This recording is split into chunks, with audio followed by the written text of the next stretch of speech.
அத்தம்மா என்ன பண்ணுறீங்க? ஜாலியாக விளாண்டிங்களா? இருக்குது என்ன பண்ணுற?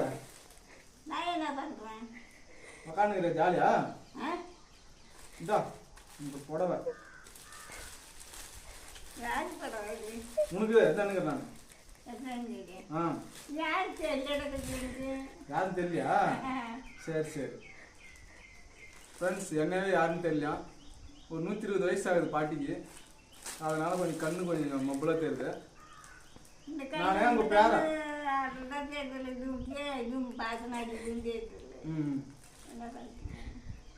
அவளுக்கு கண்ணு ரெண்டும் தெரியல ஃப்ரெண்ட்ஸ். லைட்டாக மொபைல் ஆயிடுச்சா, அதை தான் சொல்லி காட்டுறாங்க. சரி, புடவை எப்படிக்குன்னு பாரு. புடவை எப்படிக்குன்னு பாரு. பாரு எப்படிக்குன்னு. நல்லா இதே இல்லையா சொல்லு.